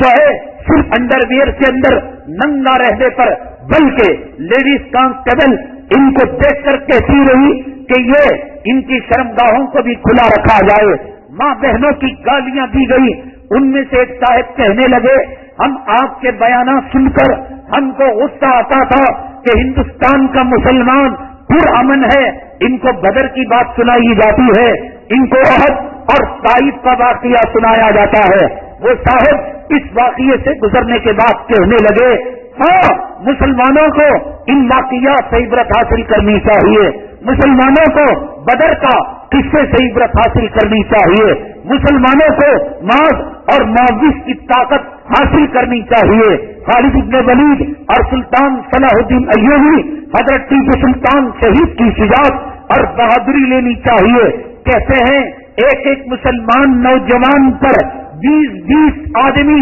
کافر مشرک ان پر لاٹیاں برسا رہے تھے. پانی مانگنے پر گالیاں، ٹوپی مانگنے پر گالیاں. 2.5 دن تک بھوکا پیاسا رکھنے کے بعد جب انہوں نے کھانا مانگا تو اترا ہوا چترانا، جو دہی کھانا جس کو کہتے ہیں، جس کے اندر ابال آ گیا تھا، ان کو کہا گیا کہ ان کو کھائے اور نہ کھانے پر پھر ان کو مارنے کی دھمکی دی گئی. ایک چھوٹے سے کمرے میں نہ ان کو پیشاب کرنے دیا گیا، نہ ان کو پانی پینے دیا گیا. کیا آپ ابو غریب جیل کی بات کرتے ہیں؟ کیا آپ گوانتانامو جیل کی بات کرتے ہیں؟ مسلمانوں، اپنا رشتہ اللہ سے مضبوط کرو. اللہ کی مدد، اللہ کی نصرت شامل حال ہوگی. اس کافر کے شکنجے میں جاؤ گے. یہ بول بول کر مارتا ہے کہ تم اپنی تسبیح کے دانے ہلاؤ، تم ٹوپی پہن کر اپنے رب کو بلاؤ، اپنے اللہ کا نام لو، اپنے خدا کا نام لو۔ مسلمانوں، اللہ کے لیے اللہ سے اپنے رشتے کو مضبوط کرو۔ نہ حکومت ہمارے ساتھ ہے، نہ پولیس محکمہ ہمارے ساتھ ہے۔ جب ان کو جج کے پاس پیش کیا گیا، میں نے کہا کہ تم اپنی ظلم کی داستان کو کیوں نہیں پیش کیا؟ کہنے لگے ڈاکٹر کے پاس، سرکاری ڈاکٹر کے پاس لے جایا گیا، اور ڈاکٹر کے پاس لے جایا گیا، اور ڈاکٹر کے آس پاس 4 ڈنڈے والے پولیس والے ہمارے سامنے کھڑے رہے۔ خبردار کوئی بات تم نے ڈاکٹر سے کہی، جو ڈاکٹر اپنا چیک اپ کرے گا خاموش سے چیک اپ کرا لینا۔ تو ڈاکٹر نے ڈگری رکھی اور کہا زور سے سانس لو، اور پاس کر دیا کہ ہیلتھی سرٹیفکیٹ دے دی۔ اور ان 40 نوجوانوں کے جسم سے خون رس رہا تھا، غول کے نشانات تھے، ہاتھ پیر مڑ چکے تھے اور پیروں کی ہڈیاں چٹک چکی تھی، اور سرکاری ڈاکٹر ان کو ہیلتھ سرٹیفکیٹ دے چکا تھا۔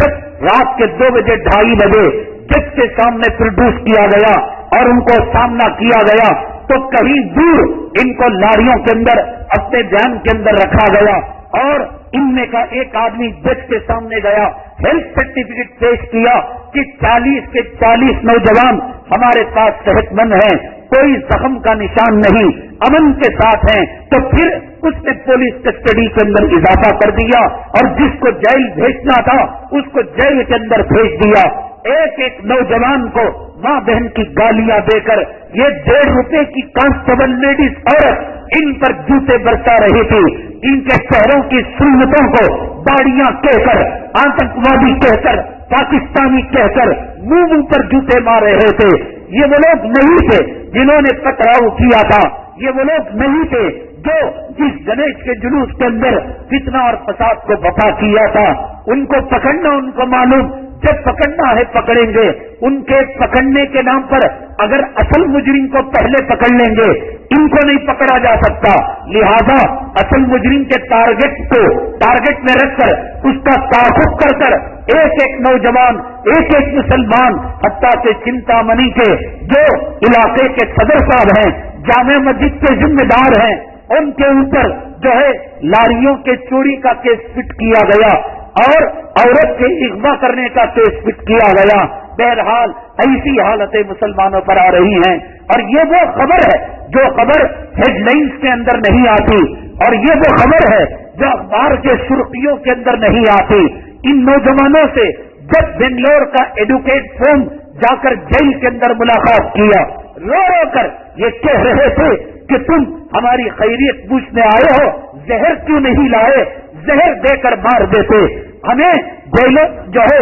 پولیس لاکر سے یہاں لایا گیا، ہر رات یہاں مارا جاتا ہے، ہمیں پیٹا جاتا ہے، ہمیں تانے دی جاتے ہیں، ہمیں گالیاں دی جاتی ہیں۔ ایک نوجوان کو کہا جاتا ہے کہ دوسرے نوجوان کے منہ پر تھوکے، ایک نوجوان کو کہا جاتا ہے دوسرے نوجوان کا انڈر ویئر کاڑے اور اس کے عضو پر تھوکے، اس کے اوپر پیشاب کرے۔ ہمیں زہر دے دو، ہمیں مار دو، ہم جینا نہیں چاہتے۔ ہم کہتے ہیں چنتا منی کا وہ واقعہ جو آج تک BBC CNN کے اندر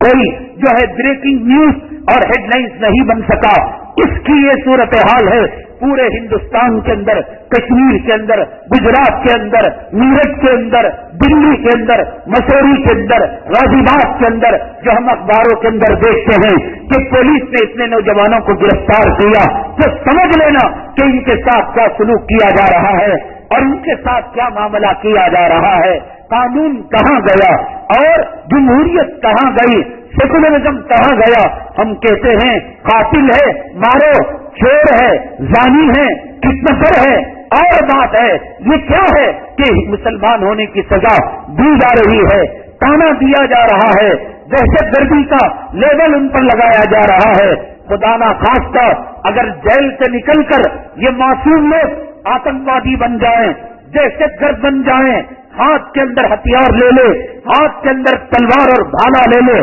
کون ذمہ دار ہے؟ یہی خاکی وردی والے ذمہ دار ہیں جنہوں نے ان معصوموں کو ظلم پر اور تشدد پر ابھارا، جس نوجوان کے سامنے جس ماں کے کپڑے اتارے جا رہے ہو، کیا وہ نوجوان دہشت گرد نہیں بنے گا؟ جس بھائی کے سامنے جس بہن کی آبرو لوٹی جا رہی ہو، کیا وہ بھائی دہشت گرد نہیں بنے گا؟ آج یہ حالات پیش آ رہے ہیں۔ ایک سلمان خان اگر ایک ہرن کا شکار کرتا ہے، ایک جانور کا شکار کرتا ہے، پوری انٹرنیشنل الیکٹرانک اور پرنٹ میڈیا اس سلمان خان کی اس جو ہے ہرن کے شکار کی خبر کو سرے پر اٹھا لیتی ہے کہ دیکھو خان صاحب ہرن کو مارنے کے لیے چلے گئے، اور اخباروں پر تبصرے، اس پر میٹنگیں، اس پر مشاورتی مجالس، ایک ہرن کے مارنے پر پوری دنیا کی میڈیا، الیکٹرانک اور پرنٹ میڈیا اس خبر کو سروں پر اٹھا لیتی ہے،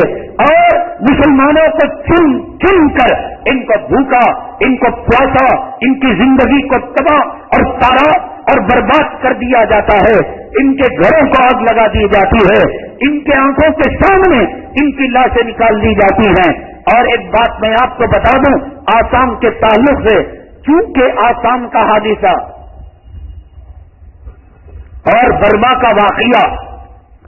ایک ہی زمانے کے اندر ہوا، رمضان المبارک کے شروع دنوں کے اندر برما کے اندر بھی ہوا شعبان میں، اور رمضان کے شروع دنوں کے اندر آسام کے اندر ہوا۔ لوگوں کو مغالطہ ہو گیا کہ آسام کے حالات کو برما سے انہوں نے ملا دیا اور برما کے حالات کو آسام سے ملا دیا، جبکہ پکی سچی خبر یہ ہے کہ صرف اس آسام کے فساد کے اندر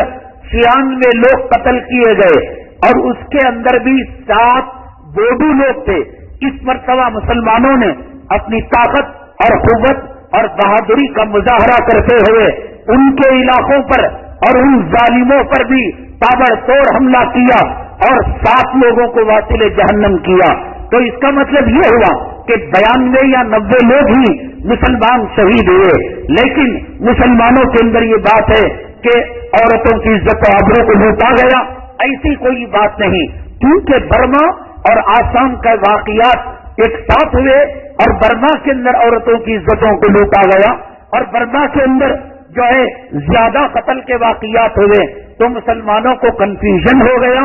اور مغالطہ ہو گیا، اور وہ کہنے لگے کہ ہزاروں کی تعداد کے اندر آسام کے اندر مر گئے، ہزاروں کی تعداد میں نہیں مرے،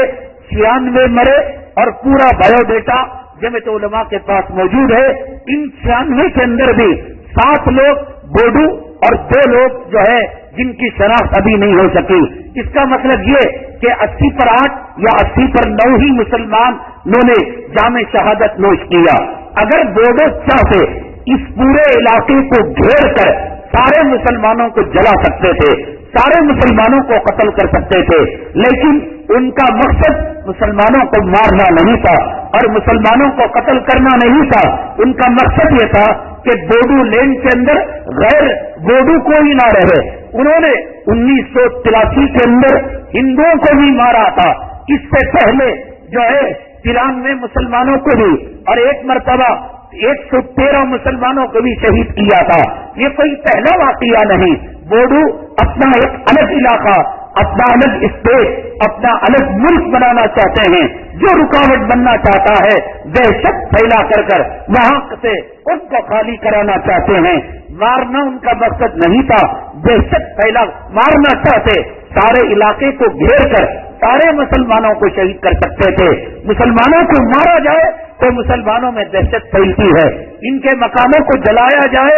ان کے اندر دہشت پھیلتی ہے۔ تو یہ دہشت پھیلانے کے لیے انہوں نے کیا، اور وہاں کی حکومت نے جو کانگریس کی حکومت ہے اور اس کے اندر RSS کے جو ہے خفیہ نمائندے اس کے اندر موجود ہے، انہوں نے بھرپور بوڈو لوگوں کا ساتھ دیا مسلمانوں کو تباہ کرنے میں اور مسلمانوں کی آبادی کو اجاڑنے میں اور ان کو نیست و نابود کرنے میں۔ بہرحال آج کا آسام ایک منزل پر رکا ہوا ہے کہ اس علاقے کے اندر 80 سال کے بزرگ کہتے ہیں یہیں پر مر جائیں گے اور یہیں پر ہمارے جنازے نکل جائیں گے، ہم اپنے علاقوں میں واپس نہیں جائیں گے۔ اس لیے کہ دہشت گردی کا جو رنگا ناچ ہم نے دیکھا اور جو ظلم اور بربریت ہم نے دیکھی اور پھر وہ واقعہ دوبارہ ہم دیکھنا نہیں چاہتے کہ آسام کا ان پناہ گزین جو ہے کیمپوں کا مسلمان سہما ہوا ہے اور ایک طرف اسے جہنم اور ایک طرف اسے جنت نظر آ رہی ہے. مستقبل فیصلہ کرے گا کہ ان پناہ گزین کیمپوں کا مسلمان کا مستقبل کیا جنت کی طرف جائے گا یا پھر بوڈو لینڈ کی طرف ان کو دھکیل دیا جائے گا. آنے والے آسام کے جو حالات ہیں وہ حالات جو ہے بتائیں گے. بہرحال یہ تمام چیزوں سے پتہ لگتا ہے کہ مسلمان جب دین سے دور ہوتا ہے، مدارس سے دور ہوتا ہے، قرآن سے دور ہوتا ہے، علماء سے دور ہوتا ہے اور تقوی سے دور ہوتا ہے، اللہ تبارک تعالیٰ مسلمانوں پر حالتیں پیدا کرتے ہیں. یہی ایک وقت وہ تھا کہ مسلمانوں کا روب، مسلمانوں کا دبدبا، مسلمانوں کی طاقت اور قوت ایسی تھی کہ ان کا کوئی قیدی اگر غیر کے قبضے میں ہوتا تو مسلمان اس کی طرف لپک پڑتے اور اس پر حملہ کرتے. آج ہزاروں لاکھوں کی تعداد کے اندر مسلم نوجوان اور عورتیں ان کے قبضے کے اندر ہیں. آج مسلمان ان کو کچھ کہہ بھی نہیں سکتا. چنتامنی کے واقعات کے اندر وہاں کے لوگوں نے بتایا کہ جس نوجوان کو پکڑ کر پولیس لے جاتی، اگر کوئی اثر و رسوخ والا مسلمان اگر پولیس اسٹیشن جاتا اس کو بھی پکڑ لیا جاتا اور سب سے پہلے اس سے پہلے اس کے کپڑے اتارے جاتے اور اس کو مارا جاتا یہ کہہ کر کہ اس ظالم سے تمہارا کیا تعلق ہے، اس دہشت گرد سے اور اس خونخوار بھیڑیے سے تمہارا کیا رشتہ ہے، تاکہ مسلمانوں کے حوصلے پست ہو جائیں. بہرحال بنگلور کا ایڈوکیٹ ٹون، لائروں کی جماعت اور چنتامنی کے جو حساس مسلمان ہیں اس مسئلے پر غور و فکر کر رہے ہیں کہ قانون کے دائرے میں رہ کر جو ملزم اور مجرم اور جو صحیح معنوں کے اندر قانون کی وردی کے اندر دہشت گردی کا ننگا ناچ رہے ہیں ان کو کیسے قانون کی پکڑ میں لایا جائے. قانون کسی کو معاف نہیں کرتا. ابھی 1994 کے اندر جن 11 نوجوانوں کو جو ہے ہندوستان کی پولیس نے گرفتار کیا تھا، سپریم کورٹ نے ابھی اس کو بری کر دیا یہ کہہ کر کہ مسلمان یہ جو ہے بری ہے، یہ معصوم ہے اور دہشت گردی سے اس کا کوئی تعلق نہیں ہے. بہرحال فیصلہ 1994 کا 2012 میں آنے تک خدا جانے کتنے جنازے نکل چکے ہوں گے، خدا جانے کتنی شادیاں ہو چکی ہوں گی، خدا جانے دنیا کہاں سے کہاں پہنچ چکی ہوگی. لیکن یہ انصاف کی تاخیر بھی، انصاف کا دیر سے ملنا بھی نا انصافی کی مترادف ہے. انصاف جلد ہونا چاہیے اور مظلوم کو حق ملنا چاہیے اور ظالم کو کیفردار تک پہنچانا چاہیے، تبھی صحیح معنوں کے اندر انصاف ہو سکتا ہے. اسی لیے آپ نے دیکھا ہوگا مسلم حکمرانوں کے زمانے کے اندر سب سے بڑی خوبی یہ رہی ہے کہ وہ انصاف کیا کرتے تھے.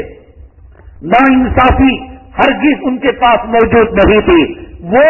عیاشی کرتے، وہ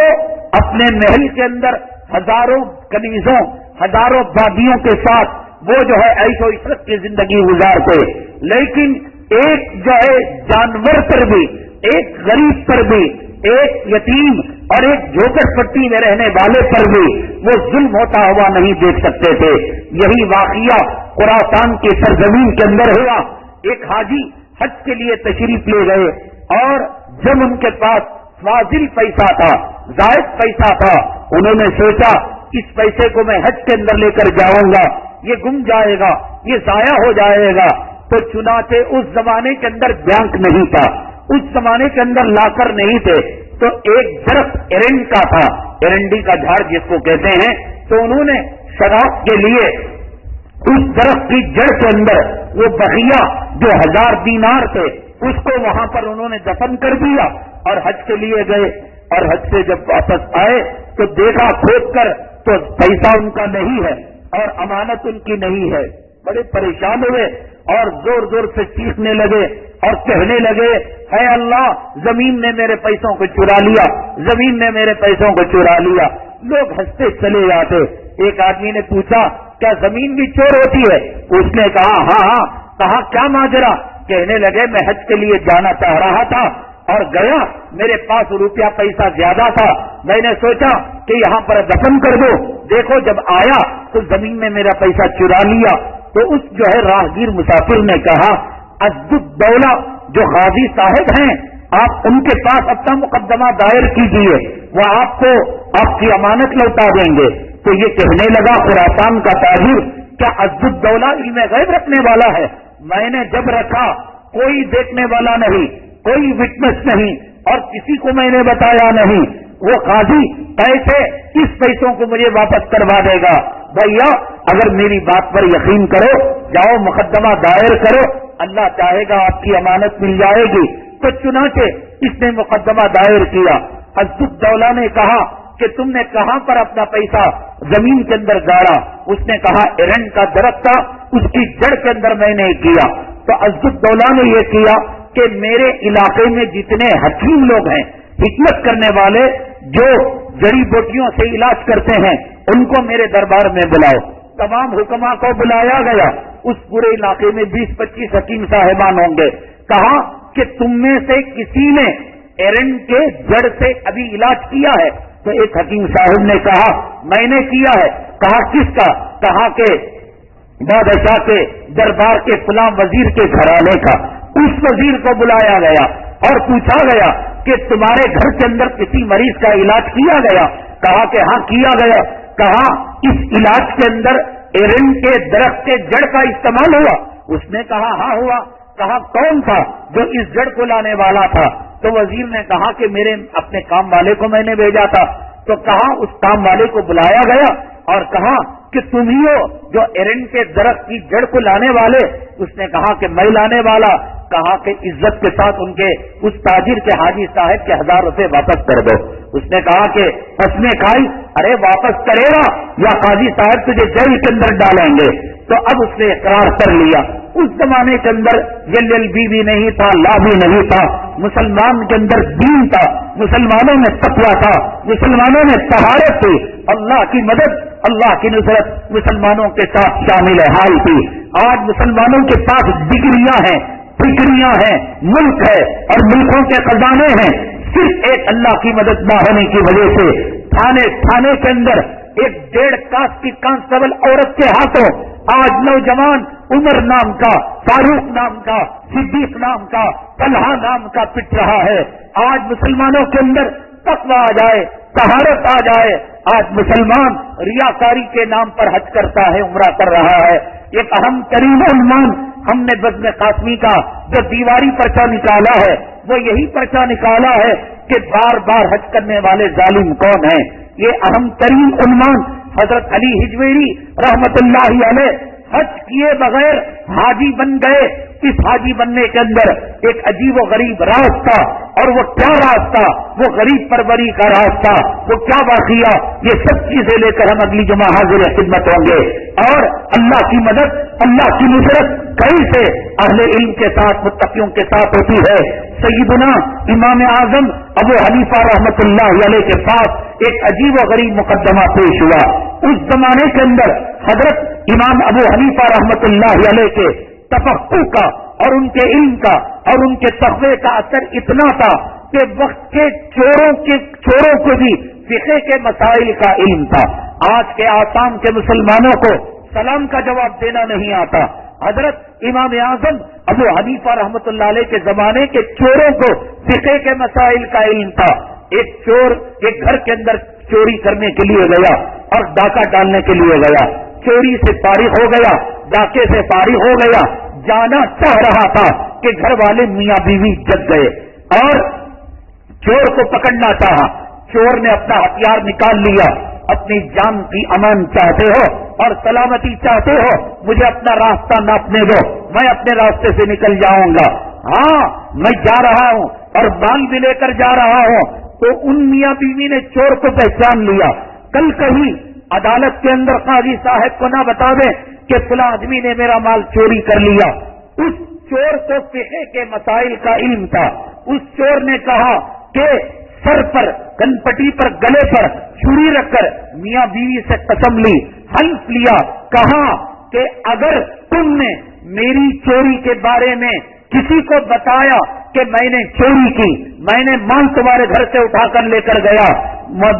شوہر کو کہا یہ کہو کہ میری بیوی پر 3 طلاق، اور پھر بیوی سے کہا کہ اللہ کی قسم دلائی اگر تم نے کسی کو بیان کیا اللہ کے عذاب کا تم شکار ہو جاؤ گی، اور اللہ تعالیٰ کی پھٹکار اور لعنت کا توق، خدا کا خوف تھا اور ان کو بیوی کا خیال تھا۔ چور کو جانتے تھے، پگڑی ڈالے ہوئے وہ گاؤں کے اندر جا رہا ہے، اپنے مال کے اندر موج مستی کر رہا ہے، اس چوری کی ہوئے مال کو بازار کے اندر فروخت کر رہا ہے۔ میاں صاحب بولنا چاہتے ہیں، بیوی کا خیال، اس نے قسم دے دی ہے کہ بولو گے بیوی پر 3 طلاق، بیوی بولنا چاہتی ہے، قسم دے رکھی ہے کہ تو جہنم میں چلی جائے گی۔ اے سیدنا امام اعظم ابو حنیفہ رحمۃ اللہ علیہ کے پاس فرمایا چوری بھی ہے، چوری بھی ہوئی ہے، مال بھی ضائع ہوا ہے، چور بھی معلوم ہے، مال کہاں دیا کہاں لیا وہ بھی معلوم ہے، لیکن اس نے قسم یہ دے رکھی ہے کہ اگر میں بولوں تو میری بیوی ہاتھ سے نکل جائے، وہ بتائے وہ جہنم رسید ہو جائے۔ سیدنا امام اعظم ابو حنیفہ رحمۃ اللہ علیہ چور کو پکڑ کر دیتے ہیں، انہی کے اشارے پر نہ طلاق ہوتی ہے اور نہ بیوی جہنم میں جاتی ہے۔ امام اعظم ابو حنیفہ رحمۃ اللہ علیہ کی فقیہانہ فراست اور بصارت سے چور بھی مل جاتا ہے، مال بھی مل جاتا ہے، اور بیوی بھی طلاق سے بچ جاتی ہے، اور عورت بھی جہنم رسید ہونے سے بچ جاتی ہے۔ اگلے جمعہ بار بار حج کرنے والے ظالم کا انجام اور ایک نئے شہید صحابی کے واقعے کے ساتھ حاضر خدمت ہوں گے۔ اللہ تعالیٰ عالم اسلام کے مسلمانوں کی مدد اور نصرت فرمائے، آسام کے مسلمانوں کی خاص طور سے اللہ مدد اور نصرت فرمائے۔ چنتامنی اور ہندوستان کے جو فساد زدہ علاقے جو ان کافروں مشرکوں کے ہٹے نوجوان چڑھ گئے ہیں، اللہ ان نوجوانوں کی مدد فرمائے، نصرت فرمائے۔ نبی کے ناموس کے نام پر، قرآن کے نام پر، حرمت اسلام کے نام پر ان نوجوانوں کو گرفتار کر کر ان پر ظلم اور تشدد کے پہاڑوں کو ڈھایا جا رہا ہے۔ اللہ ان کی مدد فرمائے، ان کی نصرت فرمائے۔ اللہ تعالیٰ اہل خانہ کو صبر جمیل نصیب فرمائے۔ اللہ ہمارے اندر اخلاص اور للہیت نصیب فرمائے۔ آمین واخر دعوانا الحمدللہ رب العالمین۔